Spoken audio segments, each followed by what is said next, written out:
Hi BookTube, welcome to a tag video, one of those that fits in when I need the time, and I have so many tags backed up that there's no shortage. This one is so old, in fact, it's called the I Dare You tag.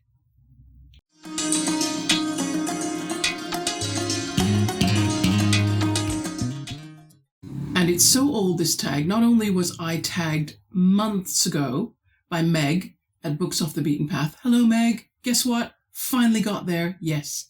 I tried to find who was the original creator for this tag. I searched YouTube, could not identify them. So if anybody knows and they want to put something in the comments, do, because that'll help other people acknowledge the creator of this tag. Okay, let's get into the questions. Question 1 asks me, what book has been on your shelf the longest? That was a hard one because they've all been on there a long time. Thank goodness for BookTube encouraging me to read books that I own, because I'm now starting to pull books out that have been sitting for 20 years or more. But I suppose the oldest ones are probably date from when myself and the person who watches television, when we were evangelical Christians, we didn't keep a lot of books, but we kept one translation of the Bible, the New King James. So we have a big leather, the gold around the edge of the pages, the very thin paper version with big margins that we had to use because we're supposed to put lots of notes in it. There aren't many notes in it, but there you go.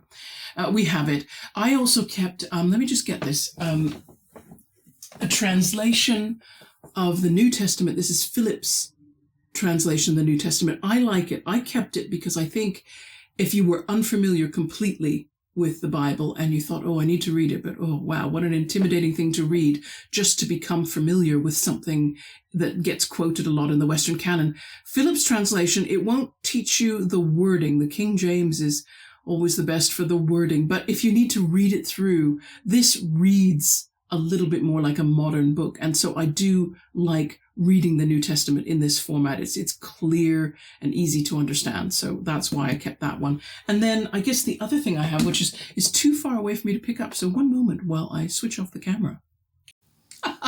And then you know what?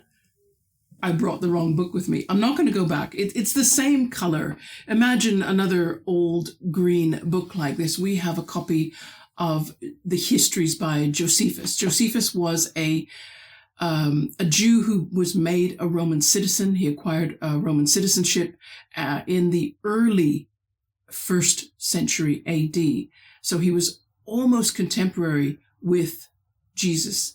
And he wrote a history of Palestine, and that included references to, but they were very, very sparse, to Jesus. There's some controversy as to whether they truly are Josephus's words or whether they were inserted. There's a lot, because of course these manuscripts, in ancient manuscripts, we wouldn't have possession of a version of Josephus which dated from his time.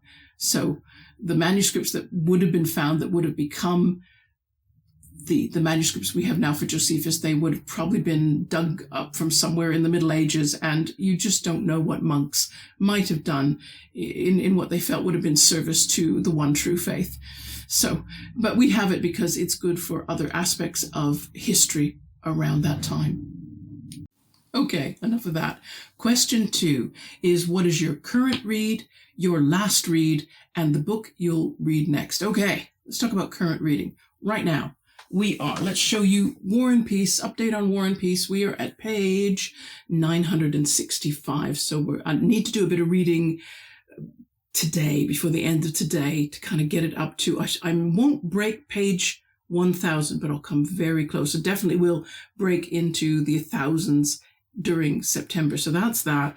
Also, what's ongoing in nonfiction, I can't show you that. That is an ebook, a library ebook, and that is Jane Austen's Bookshelf by Rebecca Romney. Now, that was a recommendation given by Roz in Scaladandling about the books. And when she reviewed it, I just thought, okay, this sounds really interesting, because it is about those writers that Jane Austen admired. And even though she said so much about them, very few people have read them, and you don't see their books, such as Fanny Burney, Anne Radcliffe, and others. You don't see their books in most bookstores. You have to go hunt for old secondhand copies or Project Gutenberg in order to read them. And yet what Rebecca Romney is saying is that these authors were brilliant and we should appreciate them more. Okay, so that's current read. Last read, well, of course, I have been taking part in the Faulkner in August event. It's the only event that I do because it suits, it really does. And so I've just finished William Faulkner's Go Down Moses, which is you can't call it a short story collection, but you can. But Faulkner, from what I understand, from what the group has taught me, the Voxer group, is that Faulkner wanted people to read it like a novel, even though it consists of what look like stories. There's an interconnection between the stories. And yeah, there really is. I wanted to...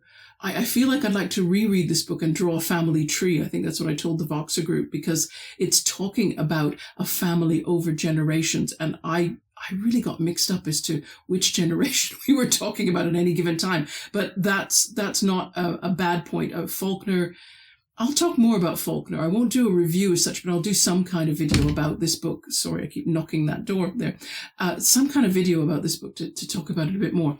Anyway, so that's fiction. In terms of non-fiction, I just finished Travels with Charlie by John Steinbeck.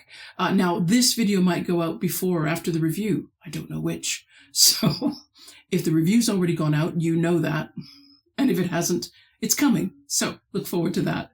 Now, a book that I will next read, well, as a gesture of intent, I have just put a bookmark into, this is Melissa Green's Color is the Suffering of Light. And this is one of my winning titles. I'm getting that list down. I think after I read this, I shall have 4 books left to read before the end of the year in that TBR list. So I'm really gunning to be able to finish it by the end of 2025, because I got a new TBR list, which I'm not telling anybody about yet, but I will do closer to the end of the year when I reveal my next big lot of plans coming up for reading. Question 3 says, what book did everyone like, but you hated? BookTube, loves extremes, doesn't it? The book I'm going to name, I don't hate. I don't have a book that I hate. I'm pretty sure that I've read it at least twice. Yeah. And the person who watches television has read it, and they read it because I recommended it to them. I said they would like it, and they did. So I've lost count of the number of BookTube creators who list this as one of their favorite books, and they feel such strong affection for it, and that includes our Meg. So I hope this doesn't disappoint her. I'm going to try to explain my reasons. It is a very accessible 19th century novel, and you can't often say that about 19th century novels, can you? Let's be honest, right? But even saying all of that, I would not list this book as my personal favorite. It didn't do for me what it seems to have done for other readers. And of course, I'm talking about, and here's my copy, Jane Eyre by Charlotte Bronte. Now, I apologize to all Jane Eyre lovers, because I don't mean to hurt you. Obviously, if I've read a book twice, that's a small miracle of itself. You know how little rereading I do if you've watched this channel. So to have read it twice and to have recommended it to the person who watches television means, yeah. And if anyone were to say to me, oh, I've never read any 19th century fiction, what should I start with? I'd probably tell them Jane Eyre, because I think, that's more likely to be a reasonable reading experience. The book is a reasonable length. Charlotte Bronte doesn't go on and on and on in the way Dickens can sometimes, when you think, all right, shut up now. Close the book now. People need to do other things with their life. Anyway, that's by the by. But I still would recommend it. I guess what I'm just saying is that for me personally, Emily Bronte's Wuthering Heights would win out over Jane Eyre if there was some kind of contest between them that I had to decide. And that being said, I think you could make an interesting analysis of both novels, of the Bronte sisters' novels. And this analysis probably already exists somewhere as a journal article. Some kind of comparison or contrast essay on what the Brontes had to say about evil in the home, and where it comes from and what it does. Because when you think of both Wuthering Heights and Jane Eyre. It is about the existence of evil. And in both cases, I think you can make an argument that they are worried about evil coming from foreign places into domestic England. And that's an interesting thought. But I may cover that in some other video. Let's go on to the next question.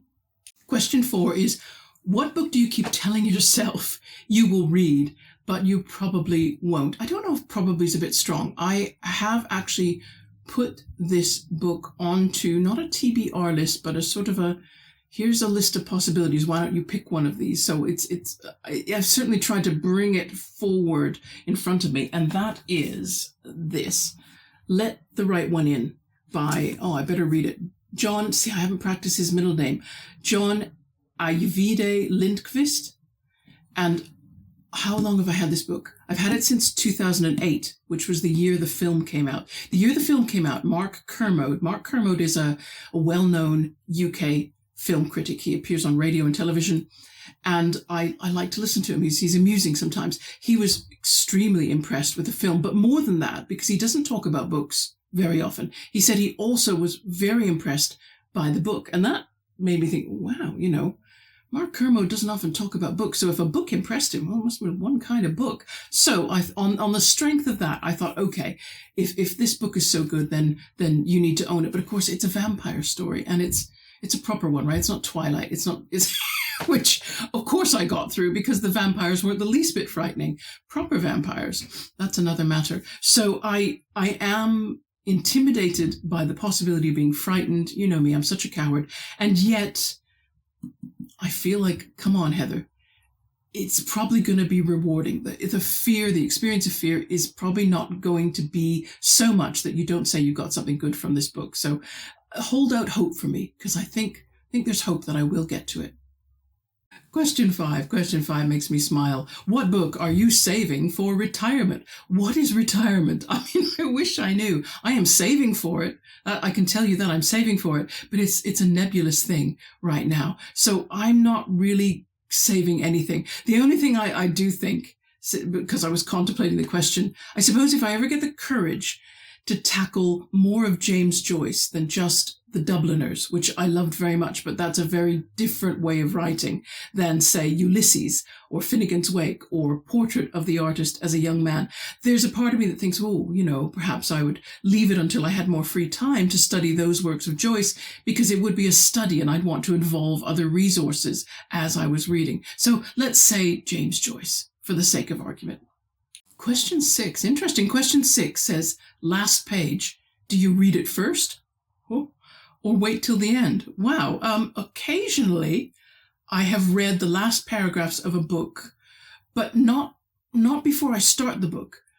Sometimes I'll get to 1 or 2/3 of the way into a book, and for reasons that might differ from book to book, I decide, can I just see where this goes to? I'll tell you what, Matthew Pearl's The Dante Club was an example, because there came a point in that book where I thought, you know what, I'm not emotionally invested here. I am reading now for the sake of surviving to the end of the book so I can give a review based on reading the whole book, because otherwise I would not review a book. It's against my principles to review a book that I have not read right to the end.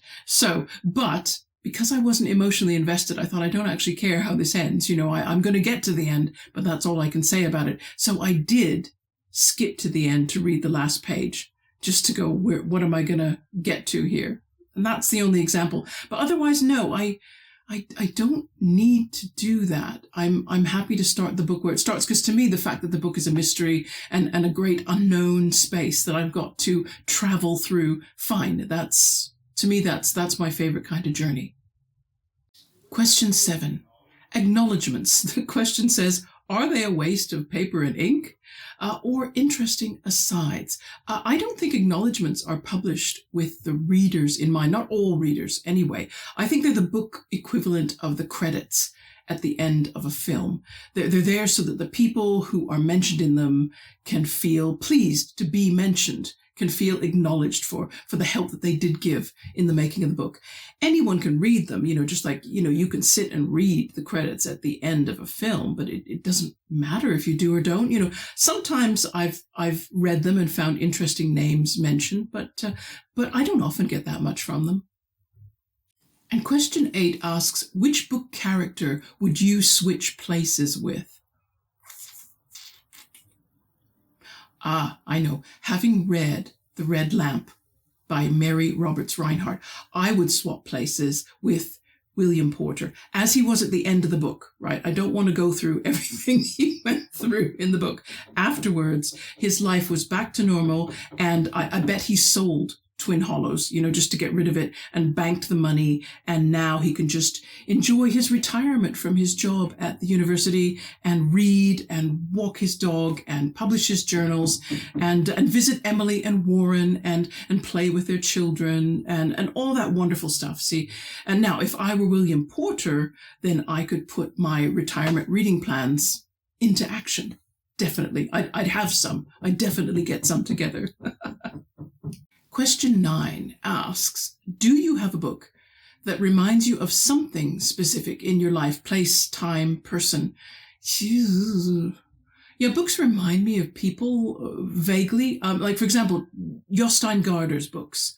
One will not come to mind now. Maya, Sophie's Choice, I think was one of them. They remind me of my dad because he discovered them before I did, and then he enthused about them to the point where I thought, right, okay, I'm gonna have to read Jostein Gaarder, and I enjoyed them very much. So I always think of him when I see Jostein Gaarder's name on the spine of a book.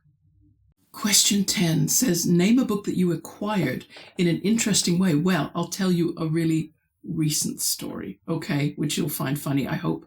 A couple of weeks back, I was in Waterstones browsing, right? Nothing new there, yeah.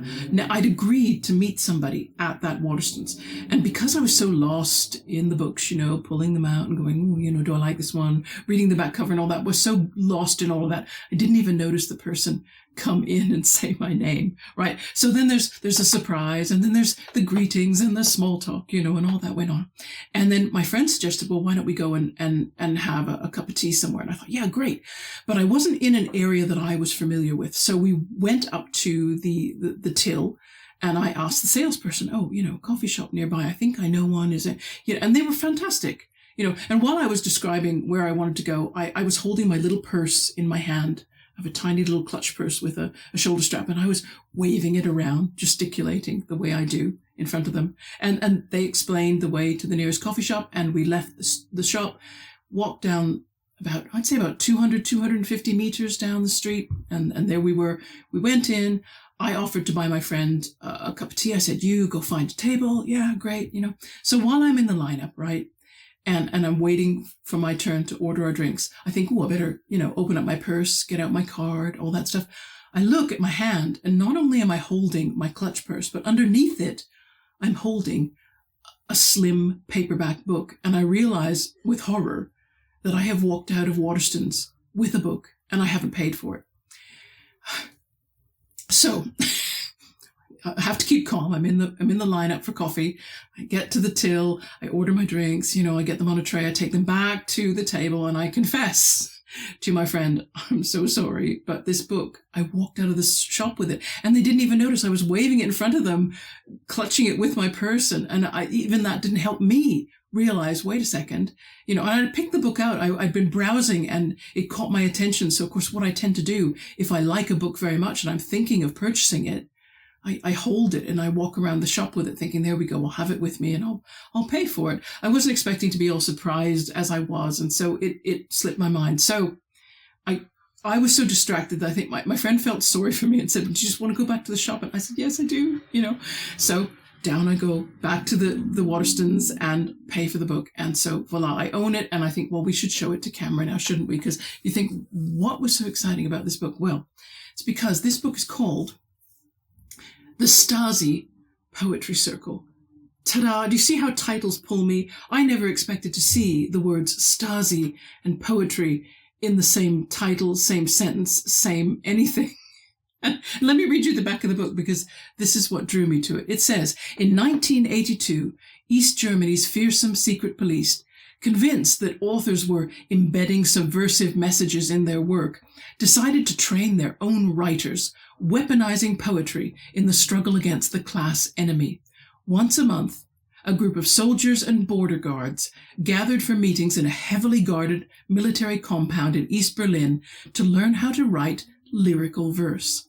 Journalist Philip Alterman spent 5 years rifling through Stasi files, digging out lost volumes of poetry and tracking down surviving members of this poets' society to tell this little-known story in which spies turned poets and poets spies.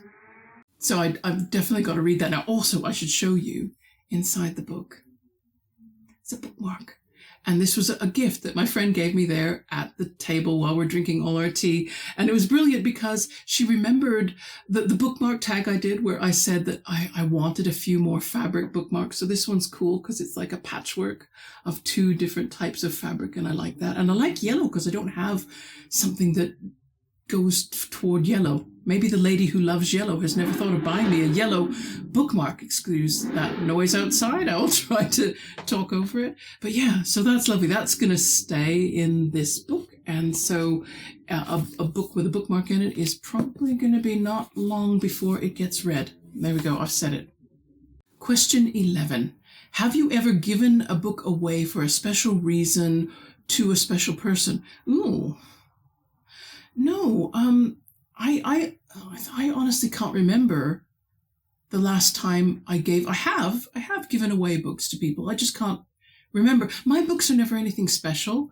Like, you're going to hear more about that in a later question.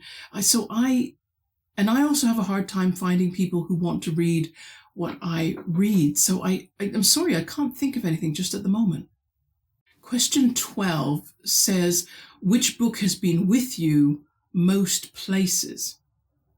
And I thought, this question isn't written for me, I don't think. When I moved from Canada to the UK back in the mid-1980s, I didn't take any books with me. I did bring 1 or 2 over in subsequent visits home. You know, like I think my paperback copy of Moby Dick might be a book that I bought when I was in my teens in Canada, possibly. But the others I just can't remember. And I've not moved a lot since then, so I don't really have a book that fits this because I'm not a person that goes lots of places.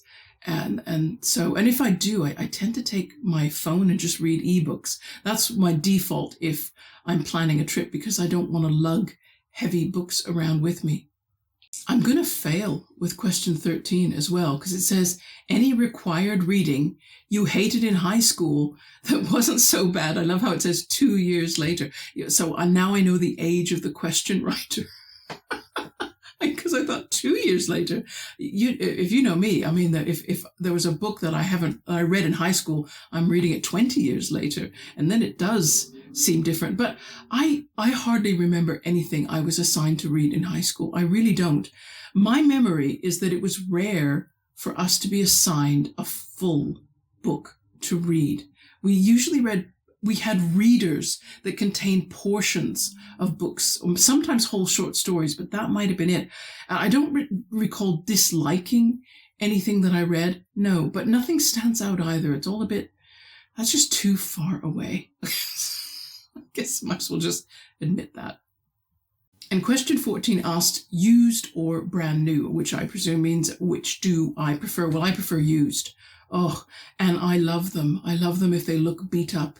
I love them if the pages are yellow and the spine is creased all over the place. And this might be a subject on which Meg and I, so sorry, Meg, we might have differing opinions on this. If I remember rightly, you weren't happy because you had a friend who listened to your advice and they bought a copy of Jane Austen's Northanger Abbey, was it? And they bought a beat up old paperback and you told them that it was important to read a classic novel in a better looking package. And wow, okay. Well, I think you've already seen my copy of Jane Eyre, right? This it is. Let's just look at the spine on that, right? That's a mess. And it's yellow pages. Oh, look, there's a page a bit loose. Yeah. This is, or Pride and Prejudice is my copy of Pride and Prejudice. Oops, there goes Jane Eyre. She's dropped. So she's going to be even more damaged now. That was this, and this is how I bought it, right? And that lovely crease, and I think it's a bit water damaged. Like you see, it doesn't sit nice. And I love this. I love this dearly. There's something about use and wear on a book that just pushes all my buttons. So I disagree. I say, no, you can read classic novels in a horrible state of disrepair and neglect and still love them, I think. Unless you're a person who doesn't get, like people are different about physical objects. And I just think that, so the reading experience is probably going to hinge on your preference for the physical object of the book. Like some people don't like to read ebooks. I say you can read classic books in ebook form, books that never knew ebooks would ever exist. Charles Dickens, who never knew that there would be such a thing as a Kindle. You can read his books. I find it really easy to read classic books on Kindle. In fact, sometimes I like it better because you're not reminded of the size of the book, which sometimes is intimidating. That's how I read Bleak House, and I'm kind of glad that I did. Question 15 tells me how old this tag is when it was originally created, because question 15 is, have you ever read a Dan Brown book? And I think, Dan Brown, yeah, I remember him. Yeah, I mean, he's still selling, but do you remember the Da Vinci Code and all the excitement about that? So yes, I have read the Da Vinci Code. I read it the same year it came out, and I watched the film, and it fulfilled all my expectations for a mass market paperback thriller. It got things going right away. The pace kept up. It was very good. And yet, because it's an information dense book, and yet the information was fed to me in such a way that it wasn't dumped. I could keep up with the mystery of it all and know what was going on, but I never felt the pace slow down. So yeah, I've read Dan Brown. One book, probably enough as far as I felt. I thought, no, I don't know if I want that formula over and over again, but some people like that kind of thing. Question 16 asks me, have you ever seen a movie you liked better than the book? And I don't think I have, honestly. In situations where I have read a book and then I've seen a film adapted from it, well, I've been satisfied with how the film handled the material, because to me, these are two different forms of art, and they cannot mimic each other. That would not work. That would make a bad film or a bad book, whichever. If a book tried to imitate a film, I don't think it would be a good book. If a film tried to completely imitate a book, dull film. So I've always admired how filmmakers take the material in a book and then go, okay, now we've got a different medium here and a different kind of story to tell with a more limited time span. And they come out with a brilliant story. It's not the same as the book, but I still think it is good for the form of art that it is. Question 17 is, have you ever read a book that made you hungry? Cookbooks included, cookbooks by design, you would think. But let's talk about non-cookbooks. Non-cookbooks, it's got to be Chocolat by Joanne Harris, because I was hungry reading that as they talked about how they made all the different types of chocolates. Cookbooks, I own too many cookbooks. I don't use more than a fraction of them. But there is one book in our house, one cookbook, that gets pulled off the shelf again and again and actually gets used. And that is this one, which is Nigella Lawson's How to Be a Domestic Goddess. And this is a baking book, right? The cover picture, right? So cupcakes, muffins, cakes, pies, tarts, a little section on preserves at the back. So things to put on or bread as well. There's a yeast baking section. So, you want jam to put on things or to use in some of the baking recipes. So it's got a bit of that as well going on. But our Christmas cake recipe comes from this. My brownies come from here. There's a gingerbread recipe I make over and over and over again. And I'm trying to think of what else. Chocolate cake recipe I make from Nigella's cookbook. And then there's a bread recipe that the person who watches television likes to use. That's in there as well. So lots and lots of really important recipes there. Question 18 is, who is the person whose book advice you will always take? Okay, that would be the MK Dons fan. I think they've got the best track record for good recommendations. Even better than my dear departed dad. because his recommendations were also very good, but he had a sentimental side that I don't share. So some of the books that he would suggest to me were just a little bit too saccharine for my taste. And question 19, is there a book out of your comfort zone, i.e., not your usual reading genre, that you ended up loving? I can't answer this question exactly as it's written, but I can say this: William Faulkner is growing on me. I participated last year in Faulkner in August, and in this year, those were my first Faulkners to read. And I think I've chosen well, because I don't choose many events to participate in. Joining an event probably means I'm going to end up reading more titles by Faulkner than by any other author, but that's also fine. I'm not going to say more about Go Down Moses, which was this year's choice for the event, but yeah, his books are growing on me. I'm getting things to say, and I'm getting feels about them. Right now, the Voxer group is they're deciding. They're taking a vote to decide which book we're going to read in 2026. So I'm a bit excited, waiting for the results of that. Like, a kid waits so they can open their Christmas present. And that's the tag done. Now, because this was done so many years ago, the original tag, and even the redone tag, I think has been around. I think it was being done sort of April, May time this year. So heaven knows, probably everybody's done a version. I know I've watched a lot of people's versions of it. Joseph Francis Burton, I don't think you've done this one. And because a lot of the questions are bookish in nature, I think we'll pick the ones you like and talk about them, because I'd be interested to know the answers to those. Marion H., I don't know how much time you're getting for videos these days, but so don't feel pressured if you don't want to do it, no biggie. Just thought I couldn't not mention you. It seemed like a good thing to do. And I guess that's all the people I can really think of. Unless Dan from Ridiculous, if you haven't done this tag, but I feel like you have. But if you haven't, you're tagged. Go for it. I think that's it now, because I could otherwise sit here trying to think of names because I obviously did not prepare. There we go. Tags are like that. Sometimes I just get the camera on and get on with them. So happy reading to everybody out there. I will speak to you again in a few days' time. Take care. Bye-bye.